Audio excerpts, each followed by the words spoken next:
ఓం శ్రీ గణేశాయ నమః. శ్రీమాత్రే నమః. శివాయ గురవే నమః.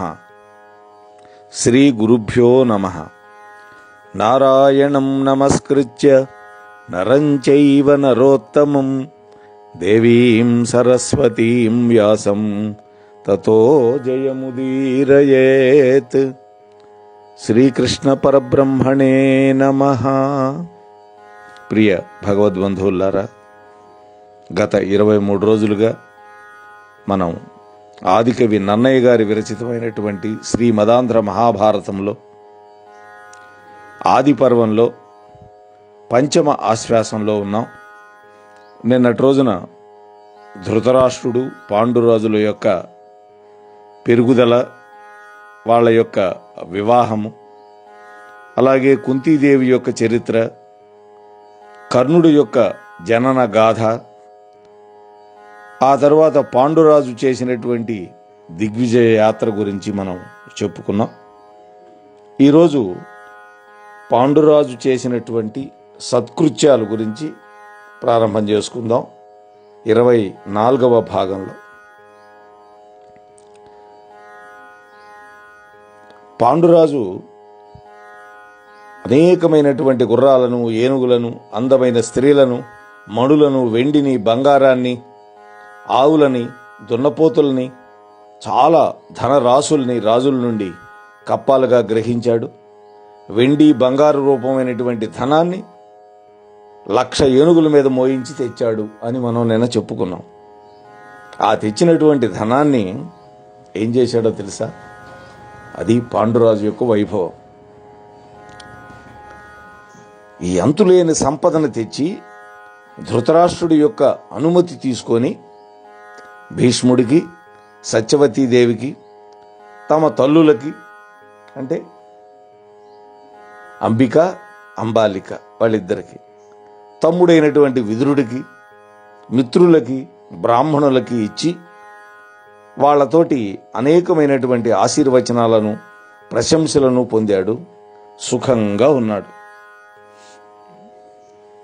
ఈ విధంగా కీర్తిమంతుడైనటువంటి ఆ పాండురాజు దిక్కులను జయించి గొప్పగా తెచ్చినటువంటి ధనాన్ని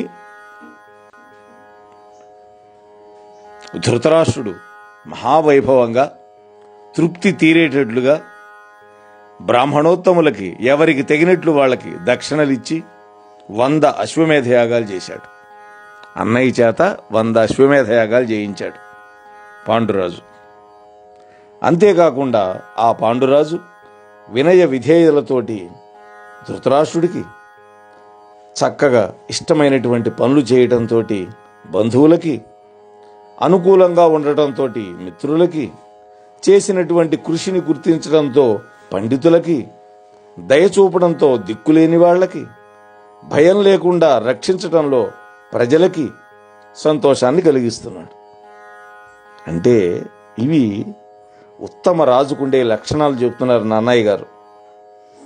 ఉత్తమ రాజు లక్షణాలే కాదు, ఉత్తమ వ్యక్తుల అందరిలో కూడా ఉండేటువంటి ఉన్నతమైనటువంటి గుణాలు, ముఖ్యంగా క్షత్రియులు ఉండవలసినటువంటి గుణాలు, అలాగే సమస్త వ్యక్తులు అందరూ కూడా అలవర్చుకోవలసినటువంటి ఉత్తమమైన గుణాలు. ఇక్కడ పాండురాజు వంశకర్త, భావి చక్రవర్తుల యొక్క వర్తన విధిని ఆదర్శవంతంగా ఆచరించి చూపించాడు. పాండురాజు తన వంశాన్ని, కుటుంబాన్ని సమైక్యంగా, సంపన్నంగా, సంతోషంగా, ఆదర్శవంతంగా ఉంచడానికి తన యొక్క శక్తియుక్తులన్నీ కూడా ధారపోసి వంశకర్త అయినాడు. పాండురాజు తెచ్చి ఇచ్చినటువంటి ధనంతో 100 అశ్వమేధాలు యాగాలు చేసినటువంటి ధృతరాష్ట్రుడు ఏం చేశాడు? వంశ విచ్ఛిత్తికి దోహదం చేశాడు. వంశ నాశనానికి దోహదమైనాడు.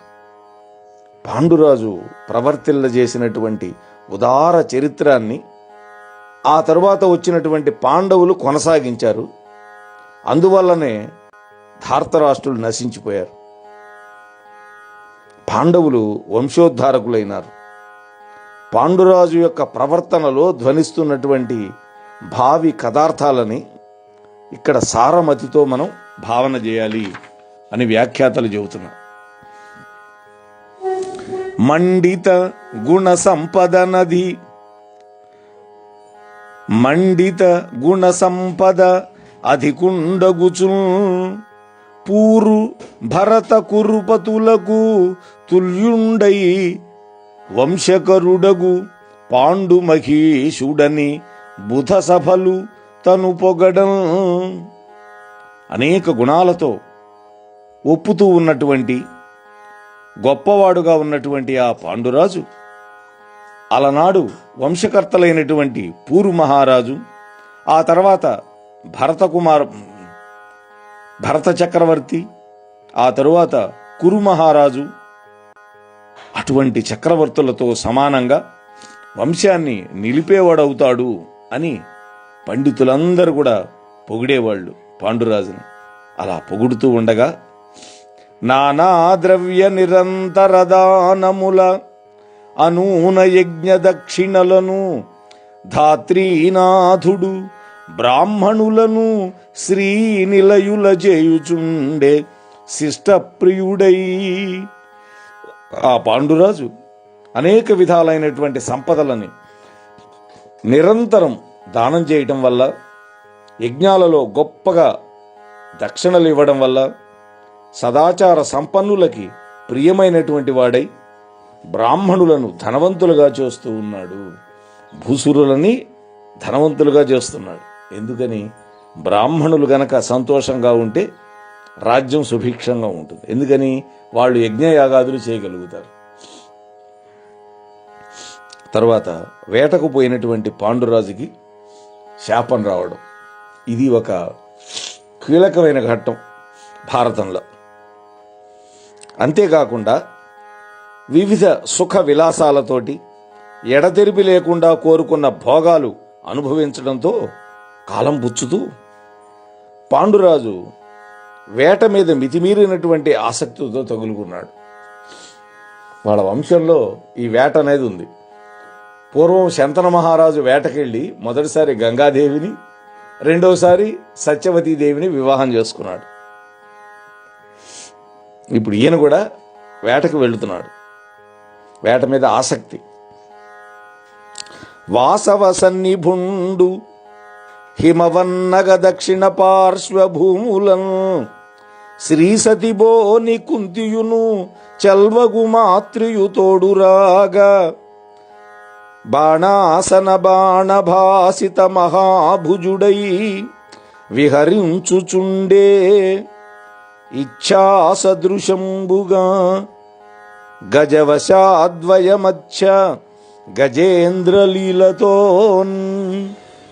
దేవేంద్రుడితో సమానుడైనటువంటి ఆ పాండురాజు హిమాలయ పర్వతానికి దక్షిణం వైపున ఉండే భూముల్లో లక్ష్మీదేవి లాంటి కుంతి, అందమైనటువంటి మాద్రి తన వెంటరాగా ధనస్సును బాణాలను చేతబట్టి ఇష్టం వచ్చినట్లుగా రెండు ఆడ ఏనుగుల మధ్య ఉండే ఒక మదపుటి ఏనుగుల వంటి విలాసంతో విహరిస్తూ ఉన్నాడు అన్నాడు. ఇది అద్భుతమైనటువంటి ఆయన యొక్క దక్షిణ నాయకత్వానికి ఉదాహరణగా చెబుతున్నాడు. అంతేకాకుండా తనకిష్టమైనటువంటి అన్నపానాలు, పూలదండలు, శరీరం పైన పూసుకునేటువంటి మైపూతలు, ఆభరణాలు మొదలైనవి ప్రతిరోజు కూడా ధృతరాష్ట్రుడు పంపుతూ ఉంటాట. తమ్ముడి మీద మమకారంతో అడవిలో ఉండాలనే ఆసక్తి ఉండి ఒక రోజున అనేక మృగాలను తరిమి ఒక్కదాన్ని కూడా కొట్టడం సాధ్యం కాక కోపించి ఒక చోట ఉన్నాడు. ఇది ఆయన కోపానికి కారణం. ఆ తరువాత అతని వంశంలో వచ్చినటువంటి పరీక్షిత్తు కూడా అంటుకుంది ఈ కోపం అనేటువంటి జాడ్యం. అందువల్ల శాపోపహతుడైనాడు. ఆయన శాపోపహతుడైన మనందరికీ ఉపయోగం కలిగింది. ఎప్పుడు దేవలోకంలో ఉండేటువంటి ఆ శ్రీమద్భాగవతం మనకు అందింది సుఖబ్రహ్మ యొక్క నోటి నుండి పరీక్షిత్తు వినడం వల్ల. సరే, కొన్ని శాపాలు కూడా వాళ్ళకి శాపాలైనా మనకి అవి వరాలు అవుతాయి. సరే, కోపం వచ్చింది, ఒక్క జంతువు కూడా దొరకలేదని. అప్పుడు మన్మథరాగంతో కలిసి ఉన్నటువంటి ఒక మగ ఆడు జింకలను చూచాడు. ఒక జింకల జంట కనపడింది. అవి ప్రణయకేళి కలాపంలో ఉన్నాయి. జంతువులకి ఉంటుంది మానవుల్లాగానే. బాణప్రయోగంలో నేర్పు కలిగినటువంటి ఆ పాండురాజు కఠినమైనటువంటి హృదయం కలిగి 5 బాణాలతో అవి చచ్చిపోయేట్టుగా గట్టిగా కొట్టాడు. ఇది ఆయన చేసింది. మనసి జరాగంబున పెనగిన ఇర్రినిలేడి జూచి కృతహస్తుడు పెల్చన ఏనమ్ముల నారింటిని త్రెళ్ళగజేసి కడు కఠిన హృదయుండై అని నన్నయ్య గారు దీనికి పద్యంగా రాశారు, ఒక చిన్న కంద పద్యంలో. ఈ విధంగా కొట్టి ఆ బాణాలు తీసుకున్నటువంటి ఆ పాండురాజును చూసి ఆ మృగాల జంటలో కొనబూపిరితో ఉన్నటువంటి మగజింక మానవ వాక్కులతోటి ఆశ్చర్యకరంగా ఈ విధంగా, వాస్తవానికి ఆ 2 జింకలు కాదు, తెలుస్తుంది మనకిప్పుడు. దాంట్లో ఆ జింక అంటున్నది మగజింక. హరిపరాక్రమ ఏను కిందముడన్ మునిన్ మృగముల్ నిరంతరమునిట్లు రమింపగా కని తద్రంతం బెడగోరి సుందర మృగాకృతి నేను భార్యయు దారుణాటవి కామభోగరతి ఉండితిమి ఇష్టచారి మృగవ్రజంబుల పొత్తున. ఆ మగజింక అంటున్నది మానవ వాక్కుతోటి, దేవేంద్రుడి వంటి పరాక్రమం కలిగిన వాడా అని సంబోధించాడు ఇక్కడ. నేను కిందముడు అనేటువంటి మునిని ఎల్లప్పుడూ ఈ విధంగా మృగాలు సంభోగించడాన్ని చూచి అదే విధంగా సంభోగించాలని భావించి నేను నా భార్య ఇద్దరం కూడా అందమైనటువంటి మృగాలు రూపం ధరించి భయంకరమైన ఈ అడవిలో స్వేచ్ఛగా తిరిగే తోటి జింకల సమూహంతో కలిసి మన్మథ సుఖాలు అనుభవిస్తున్నాం. మేమిద్దరం మామూలుగా లేము, మన్మథ సుఖాలు అనుభవిస్తున్నాం అన్నాడు. ఇంకా అంటున్నాడు, జింకల రూపంలో ఉన్నటువంటి మమ్మల్ని చంపడానికి నీకు పాపం రాదు. మేము జింకల రూపంలో ఉన్నాం, మృగాల రూపంలో ఉన్నాం. మృగాలను వేటాడటం అనేది రాజధర్మం. కాబట్టి మమ్మల్ని చంపడం వల్ల నీకు పాపం రాదు. ఎందుకని? వేటాడడం, మృగాలను చంపడం క్షత్రియులకు ధర్మమే. అయినా ఇందులో ఒక ధర్మ సూక్ష్మం ఉంది. అది పట్టుకోల ఎవరు? పాండురాజు. ఎందుకని? ఏ మృగం దొరకపోయేసరికి ఆయనలో కోపం ప్రవేశించింది. క్రోధాద్భవతి సమ్మోహ సమ్మోహాత్ స్మృతి విభ్రమ స్మృతిభ్రంశాత్ బుద్ధినాశో ప్రణశ్యతి అని భగవద్గీతలో కృష్ణుడు చెప్పిన మాటేగా. ఇక్కడ కూడా కిందప్పుడు అంటున్నాడు, పరవనోపకయున్న మైమరచి పెంటి పెనగియున్నను ప్రసవింపమొనసియున్న తెవులుగొనియున్న మృగముల తివిరి ఏయరెరచి ఆహారముగా మనునెరుకులైనా. ఇది ఆయన అన్న మాట. మహారాజా, పరుగొత్తలేనటువంటివి, ఆడదానితో కూడుకున్నవి, ప్రసవిస్తూ ఉన్నవి అంటే ఈనుతున్నటువంటివి, వ్యాధులతో బాధపడుతున్నటువంటి మృగాలను మాంసం ఆహారంగా జీవించే కిరాతులు కూడా కొట్టరు. బా అంటే నువ్వు కిరాతకుడి కంటే కూడా నువ్వు హీనమైన వాడివి అని ఇక్కడ అంతరార్థంగా చెప్తున్నాడు. కాబట్టి ఎటువంటి వాటిని వేటాడకూడదని చెప్పింది కిందముడు ఇక్కడ? పరుగెత్తలేని జంతువులను వేటాడకూడదు. ఎందుకని? ప్రాణాపాయం వచ్చినప్పుడు పరిగెత్తి తమను రక్షించుకుంటాయి ఏ జంతువు అయినా. మరి పరుగెత్తలేనిది దొరికిందని చంపకూడదు. అలాగే ఆడదానితో కూడుకున్నది అంటే రతిసుఖం అనుభవిస్తున్న దాన్ని చంపకూడదు. అలాగే బిడ్డను ప్రసవిస్తూ ఉన్నటువంటి జంతువుని చంపకూడదు. అంతేకాదు వ్యాధితో బాధపడుతున్నటువంటి మృగాన్ని కూడా చంపకూడదు. అటువంటి మృగాలను కూడా మాంసాన్ని ఆహారంగా తీసుకునేటువంటి కిరాతులు కూడా కొట్టరు, కానీ నువ్వు కొట్టావు. ఇన సమతేజులై ధరణి నెన్నడు ధర్మపథంబు తప్ప తొక్కని భరతాదిరాజుల జగన్నుత వంశమునందు పుట్టి. ఏం పెడుతున్నాడో వాతలు చూడండి. నీకు అనఘ చరిత్ర ఇట్లు తగునయ్య అధర్మవు సేయ, నీ ఎరుంగని నృపధర్మవుల్ గలవే కౌరవ పుంగవ గౌరవ స్థితి. సూర్యుడితో సమానమైనటువంటి తేజస్సు కలవాళ్ళై భూమి మీద ఎప్పుడూ ధర్మ మార్గాన్ని తప్పనటువంటి భరతుడు మొదలైనటువంటి రాజుల యొక్క ప్రసిద్ధమైన వంశంలో పుట్టావు.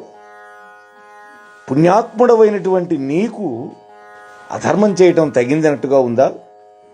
కౌరవశ్రేష్ఠ, ఉన్నత స్థితిలో ఉన్న నీకు తెలియనటువంటి రాజధర్మాలు ఏమైనా ఉన్నాయా అన్నాడు. భరతుడు మొదలైనటువంటి వంశకర్తలు పరమ ధర్మమూర్తులు. వాళ్ల వంశంలో పుట్టినటువంటి పాండురాజు కూడా ఆదర్శమూర్తిగా ఉండకుండా అధర్మంగా రతి వివశులైనటువంటి మృగాలను చంపడం ఇక్కడ గర్హించదగిందని ముని యొక్క వచనం. యజ్ఞదాచరచి శ్రేష్ఠ తత్తదేవేతరో జనః సయత్ ప్రమాణం కురుతే లోకః తదనువర్తతే అని గీతావాక్యం.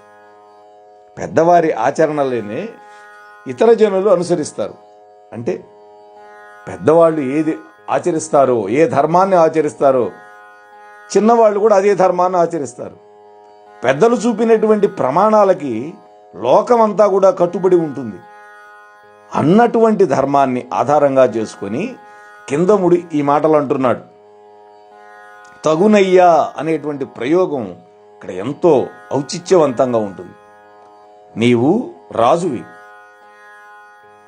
తండ్రివై కాపాడాలి, కానీ రతిక్రీడలో ఉన్న మమ్మల్ని చంపడం నీకు న్యాయంగా ఉందా అని మెత్తని మందలింపు ఉంది దీంట్లో అని తనను నిందించి పలికేసరికి ఆ జింక మాటలు విని కోపం వచ్చింది పాండురాజుకి. ఇక్కడే ఉంది. అంతవరకు ఉండి క్షమించండి అంటే ఎట్లా ఉండేదో, కానీ తర్వాత కథ జరగాలి అంటే శాపం రావాలి. అది పరమాత్మ యొక్క సంకల్పమే. పగరగని సైతురేనియు మృగకులంబుగని సహింపరు రాజులు. ఓ కిందమా, పగరగని సైతురేనియు మృగకులంబుగని సహింపరు రాజులు మొనసి వాని గ్రచ్చెరగా చంపుదురు నమ్మికిచ్చి చంపజనదు మాయాబలంబున చనదు చంపా. ఒక వితండవాదం చేశాడు. రాజులు శత్రువులను చూసి సహిస్తారేమో కానీ మృగాలను చూచి మాత్రం సహించరు. వెంటనే వాటిని చంపేస్తారు. అయినా నమ్మించి గాని మోసం చేసి గాని చంపకూడదు. చూడండి, నమ్మించి చంపకూడదు, మోసం చేసి కూడా చంపకూడదు. పూర్వం అగస్త్య మహర్షి కొన్ని ఉదాహరణలు చెబుతున్నాడు. పూర్వం అగస్త్య మహర్షి మృగమాంసంతో ప్రతిరోజు శ్రాద్ధం చేస్తూ రాజులకి మృగవధ వల్ల పాపం లేకుండా చేశాడు. అది ఆయన కట్టడి చేశాడు అగస్త్య మహర్షి. అందువల్ల నీవు నన్ను నిందించడం తగినట్టుగా లేదు అని అంటూ ఉండగానే ఆ మృగాలు బాణం దెబ్బల వల్ల కలిగినటువంటి బాధని ఓర్చుకోలేక శాపం పెట్టేసింది.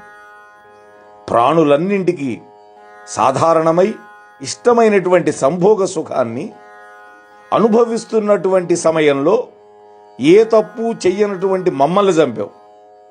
అది కూడా మేము సాధు జంతువులం, ఇతరులకు అపకారం చేయనటువంటి వాళ్ళం.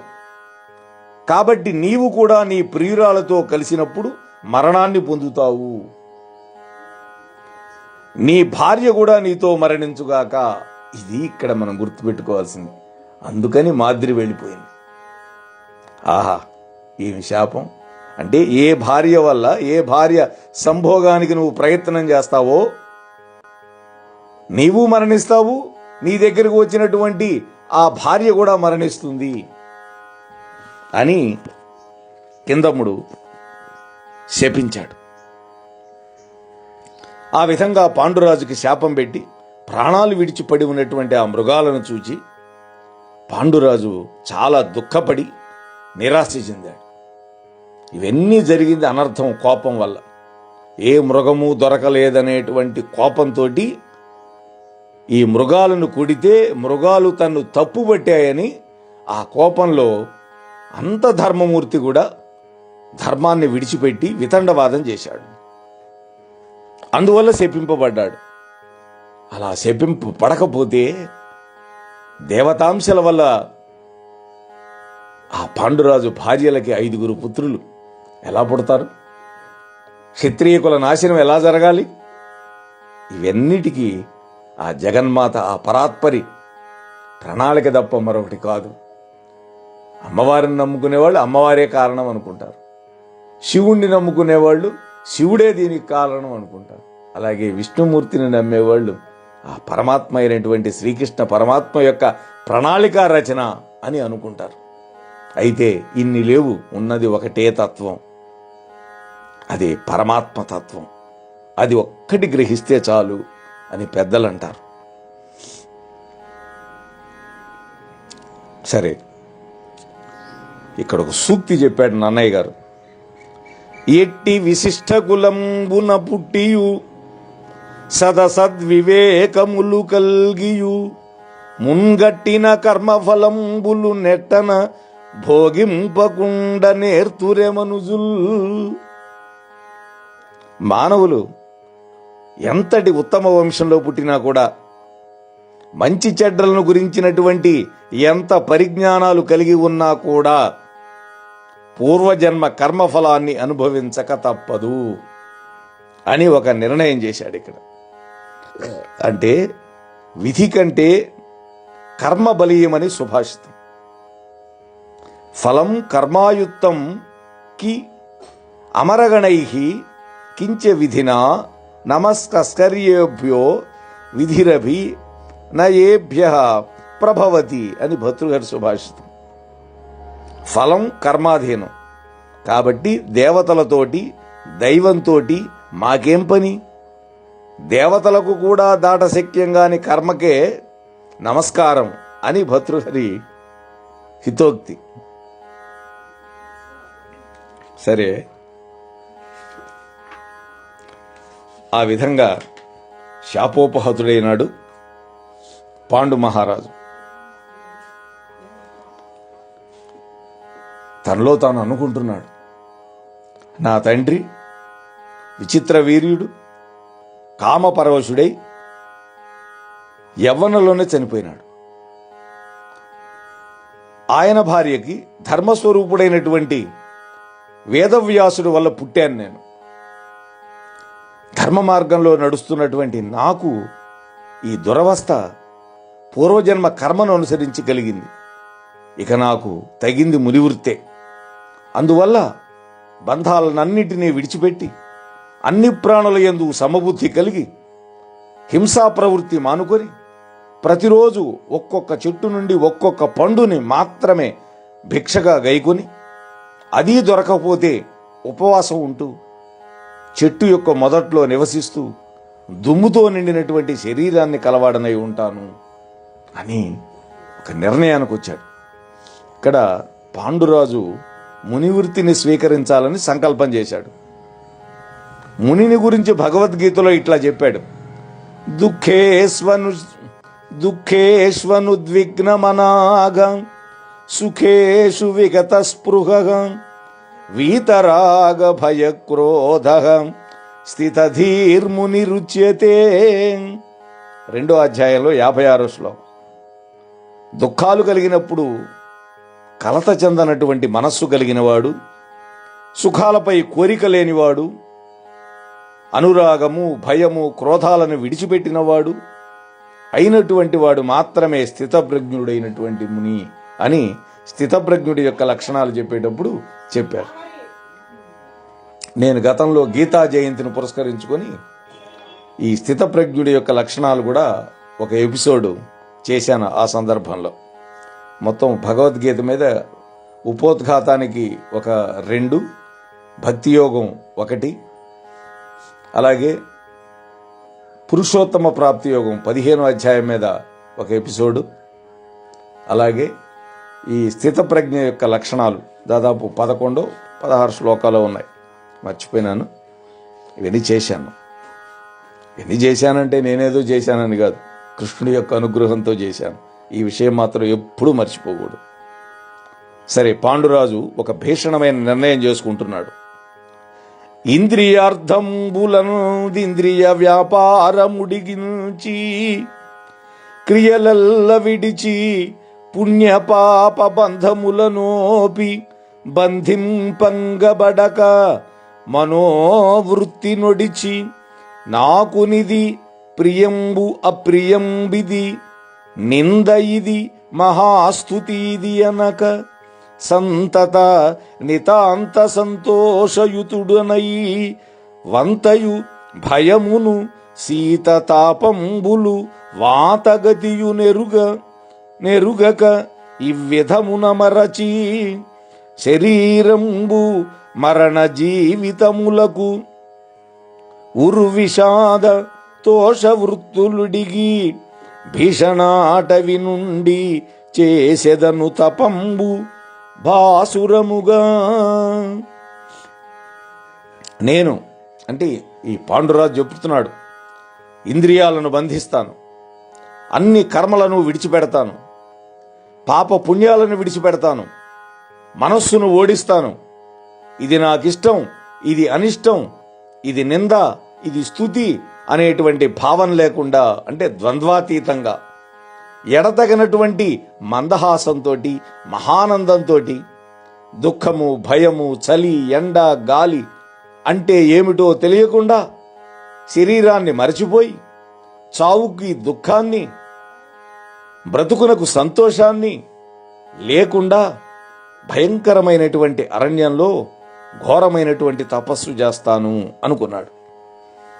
ఇక్కడ మునివృత్తికి ఫలం స్థితప్రజ్ఞత్వం.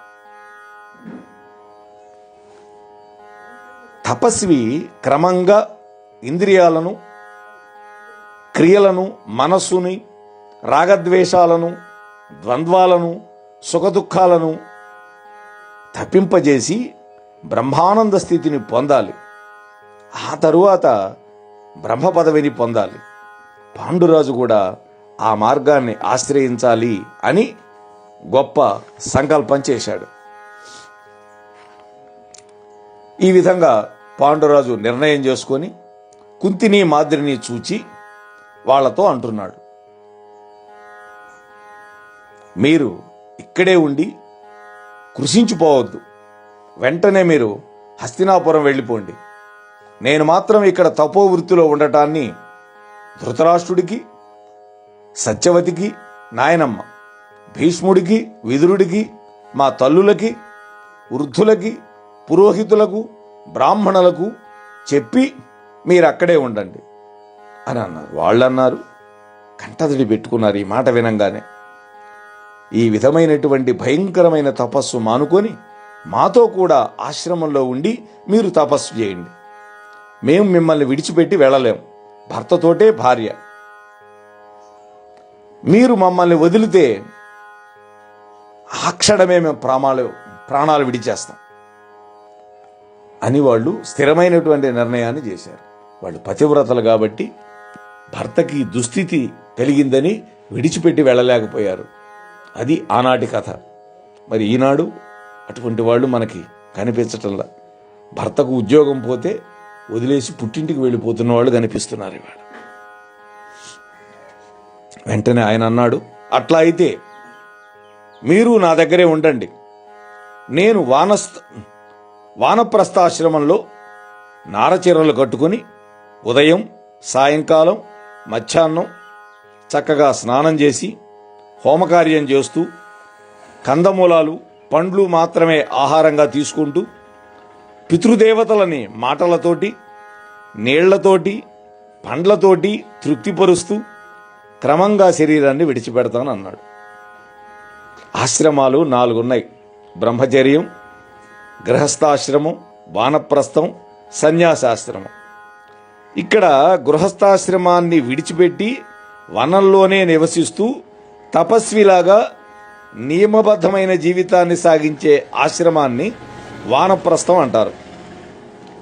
వానప్రస్థంలో భార్యలతో కలిసి జీవించవచ్చు, కానీ సన్యాసాశ్రమంలో మాత్రం అవకాశం లేదు.